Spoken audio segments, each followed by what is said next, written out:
чарга. У нас там усе такія.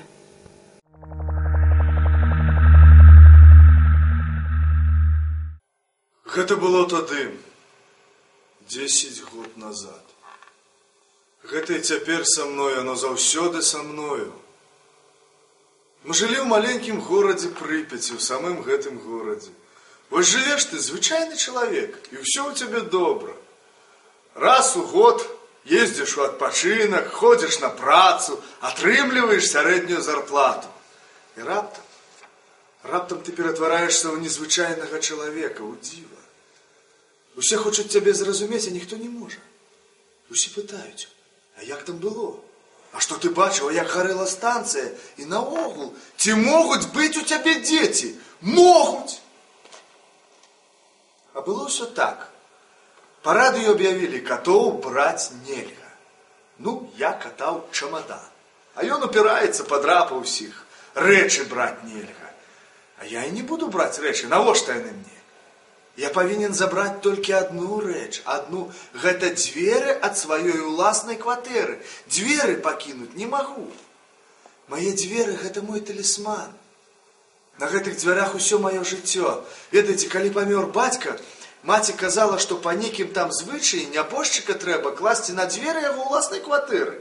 Я паклаў і сядзеў побач з ім усю ноч, а побач з бацькам засечкі на дзвярах, ну як я рос, першы клас, другі, трэці, а побач як раслі мае дзеці, мой сын, моя дачка, дзверы пакінуць я не магу. Я суседу кажу, дапамажы, у цябе ж Жигулі, вывезем. А ён каля галавы пакруціў і кажа, ты што, здурнеў? А я вывез праз 2 гады ноччу на матацыкле, праз лес, як дурань з гэтымі дзвярамі, вывез! За мной міліцыя гналася, крычалі, марадзёр, марадзёр. А хіба я марадзёр? Я дзверы ад сваёй уласнай кватэры ўзяў. Завёз дачку з жонкай у бальніцу. Нейкія там чорныя плямы пайшлі, ці што. Я у доктара пытаю, як справы? А ён мне, не для вас. А для каго ж?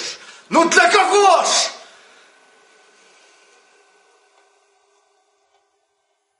Я паклаў дачку таксама на дзверы.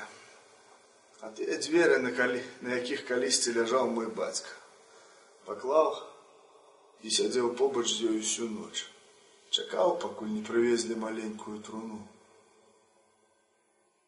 Я хачу засведчыць.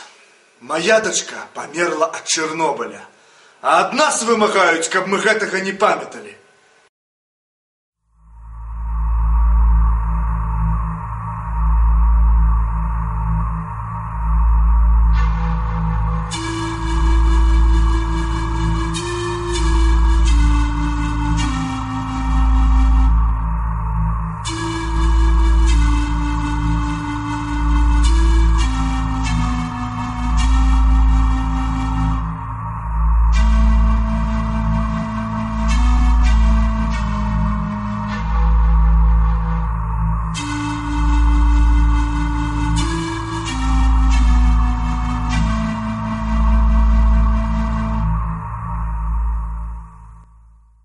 Тату прыйшлі ўначы.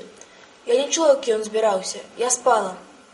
А раніцой убачыла, як мама плача. Наш тата ў Чарнобылі. Мы чакалі яго, як з вайны. Ён вярнуўся і зноў пачаў хадзіць на завод. Нам нічога не расказваў. А ў школе я ўсім хвалілася, што мой тата прыехаў з Чарнобыля.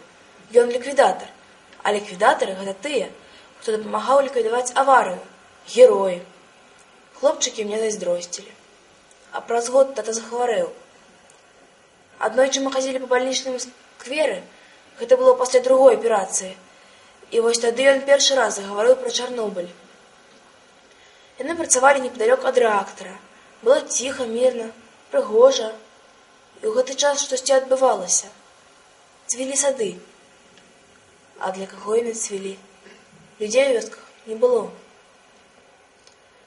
Калі ехалі праз горад Прыпяць, бачылі на балконах бялізна, гаршкі з вазонамі. Пад кустом стаяў веласіпед з брезентавай сумкай паштальёна. І на ёй птушынае гнездо. Як у кіно, я бачыла. Яны чысцілі тое, што трэба было кінуць. Здымалі грунт, забруджаны цэзіем і стронцыем. мыли дахи. Тата успоминал. На развітанні нам паціснулі рукі і ўручылі даведкі з падзякаю за самаахвярнасць. І яшчэ ў апошні раз, калі я вярнуўся з бальніцы, ён казаў: калі буду жыць, ніякай хіміі, ніякай фізікі. Завод кіну, толькі ў пастухі. Мы з мамай засталіся ўдваіх. Мама марыць, каб я пайшла ў тэхнічны інстытут, у той, у якім тата вучыўся. Але я не пайду.